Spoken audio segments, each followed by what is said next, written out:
Hey guys, Kurt Haas here from the Silverback Blueprint. Gotta try not to lean on this table. Today's video, I want to talk about getting the mindset ready. So we just finished day 8 last night. We had our first or a second weigh-in, so first full week of eating better and training more and starting to make things change in our lives, and some phenomenal results. We had 11 guys weigh in, average weight loss of 5.54 pounds. The group in total lost 60.9 pounds. It's fantastic. Biggest weight loss was Luke. He lost 9.4 pounds. We had lots of 5s and 6s. We had a couple lower ones, but Super Bowl and a couple things, and some learning curve stuff. So definitely very positive situation. So what I want to talk about today is mindset and how we go about setting ourselves up for better success, but setting ourselves up here. So one of my favorite quotes that I like to use, and I don't pretend it's mine. I totally ripped it off when I read it somewhere. And it says, success comes from the people we surround ourselves with and the thoughts that occupy our mind.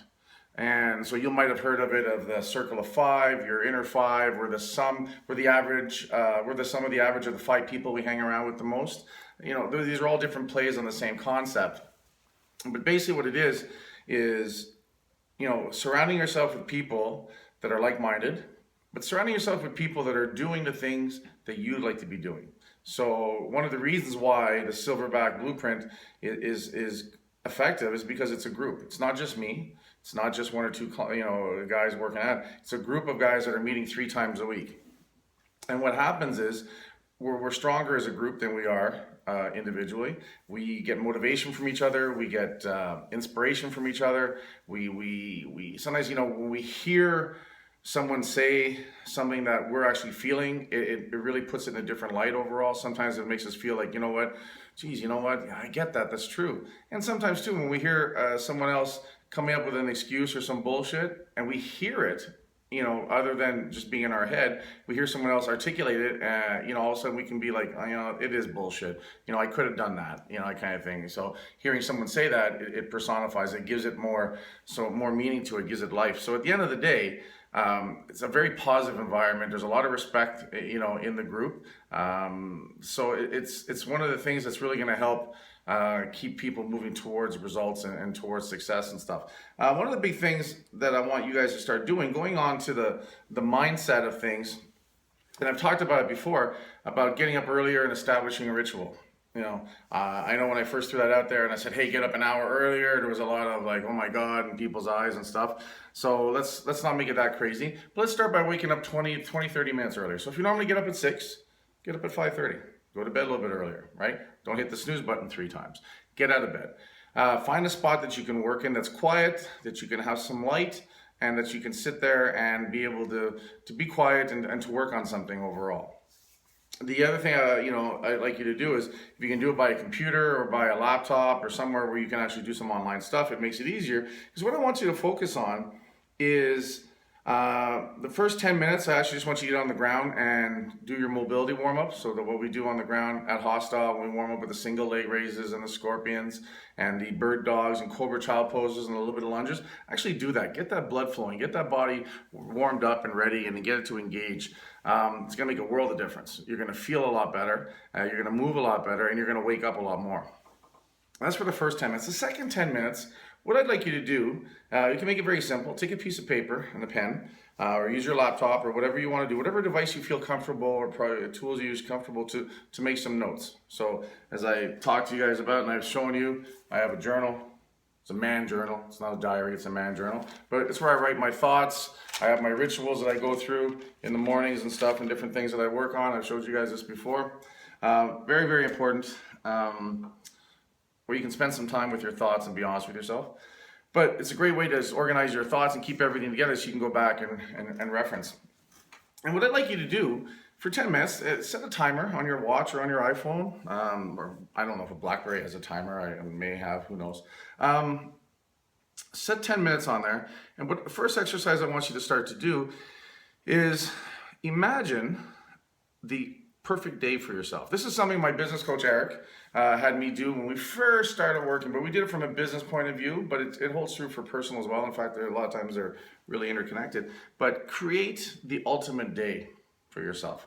You know, and I don't mean like the ultimate day as you're on vacation. I don't mean like the ultimate day, you know, where you come home and, you know, there's $1 million cash. I'm talking about in your life, the things you really enjoy, the things that are really important to you. Create the ultimate day for that. What would that be like? What time would you get up? What would your activities be? Where would you eat? What would you do? Who would you talk to? What your afternoon would be like? What your dinner would be like? What your evening would be like? What time you go to bed? So from start to finish, what would the perfect day in your life be? And again, doing the things that matter to you, that are important to you. And I like to use the word realistic. I mean realistic in the way that you could see yourself doing this sustainably. So it doesn't mean that all of a sudden tomorrow you imagine yourself, retired when you're nowhere near to being retired. It doesn't mean that you imagine yourself, a rock star when you can't even pick up a guitar. It's got to make sense. It's got to be within what you could do. So if you could say, hey, if I could really be this person doing what I really enjoy doing in life, what would it be like? And once you've done that, I want you to write it down, but I want you to also to think about it, and I want you to even try to pick up what the senses would be like. What would you hear? What would you smell? What would you taste? What would your mood be? Who would you be with? What would you hear people saying around you? What would you hear yourself saying to people around you? Would that involve how you work, your career, the thing you've always wanted to do as a career or work? I want you to start to build this. I don't expect it to be perfect. I'd say, take this week and build on that exercise. And maybe we can talk about it next Monday when we do our Q&A during the weigh-in. But what I'd like you to do is work on that and make that your first little project. And once you start to formalize that and you start to see it, what I'd like you to do is, when you settle on pretty much what you are pretty happy about it being and saying, wow, this would be it. I want you to start working on reverse engineering that. If this is your ultimate day here, and this is where you're at, right? What would you do if you're way over here and you're way over here? So sorry, you want to be ultimately over here and you're over here. And for some of us, it's closer. Some of us, it's way over there, right? Don't get intimidated by that. But what do I have to do to get from here to here? What do you have to do tomorrow to start working towards it? Reverse engineer it. Right? If I wanted to be this person, if I wanted to feel this way, look this way, and be doing this for my daily activity, my job or career, what would I have to do? What skills would I have to acquire? What fears would I have to let go? What challenges would I have to accept? And then what routines would I have to start to establish to work towards that? And in doing that, we take something that seems insurmountable and we start chunking it down. I had my coaching session with Eric today, meaning where I go and I get coached. So Eric, who's part of the Silverback program, and Trevor, their company is called Rhapsody Strategies, and they coach me. So I had my session today, so I went over there, and one of the, like I said, that was one of the earlier exercises. But in discussing some of the things that I'm currently going through with Eric, he just looked at me at one point and says, how do you eat an elephant? Something massive. How do you eat an elephant? And the answer is one bite at a time, right? So what can we start doing? Small steps, start taking some action. You're already doing a big part of it, guys. The Silverback Blueprint, right? Might start off or look to the uninitiated as just a weight loss program, but really what we're doing is building confidence and strength and self-esteem. And those characteristics and those skill sets are going to create momentum in your life that are going to actually move you towards something. But when we have a goal in mind and we know what we think our end results want to be, and we've got momentum, then we start steering things towards something, right? So creating that ultimate day, looking at what needs to get done and start to break it down, reverse engineer to what has to start happening, what we have to move towards, what would be the first few steps, and start doing that so that we start to harness all the awesome things that are starting to happen with us with the blueprint and start to massage it towards something purposeful, something that really means a lot to us. Because I'll tell you what, when we're sitting there and we're tired, and we're sitting there and we're hungry, when we're sitting there and we're frustrated, knowing where we want to go, sometimes is all that we need to keep going, to just put one foot in front of the other, right? I talk about it in workouts all the time. We have a big list of exercises on the wall, and I just tell you, when I see you guys are starting to struggle with something, you'll hear me say it, guys, you're on push-ups, you have 20 push-ups to do, and all that matters is that next push-up. When you get that next push-up done, you deal with the next one. You chunk it down, you bring it off, you break off small bites and you work towards it. But again, the key here is what do you want to work towards? Because you're going to end up somewhere. So why not have it somewhere where you want to be, right? Move towards that, right?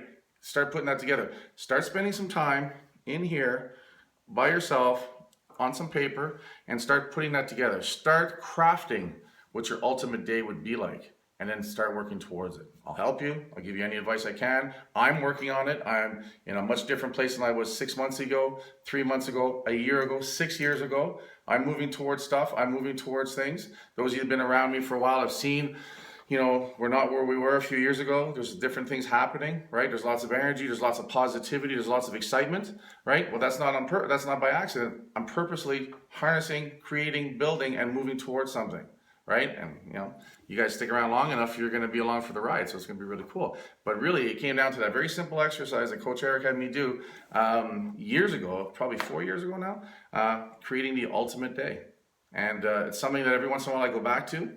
And I look at, and you kind of sit there and, where am I in relation? Where was I? Am I moving along? Oh, a little this, a little that. Maybe that day's changing a little bit, but again, right? We're plotting, right? We're, how do you say that? We're not voyagers, but we're explorers. We're explorers, and we're exploring our lives, and we're exploring where we want to go, right? And guys, it's often said it's not the destination, it's the journey. I really believe it's both. I think if you have a great destination, you're going to have an awesome journey. It's going to have ups and downs, perils, pitfalls, and excitement, but it all becomes worth it when you're moving towards something pretty exciting. So I got pretty deep today, guys. That's pretty cool. So anyway, I just wanted to make sure that I touched base with you guys. Last night was awesome. I'm really proud of you guys, and I'm going to hit you guys up tomorrow. If you need anything, to get a hold of me, Kurt Haas, Silverback Blueprint.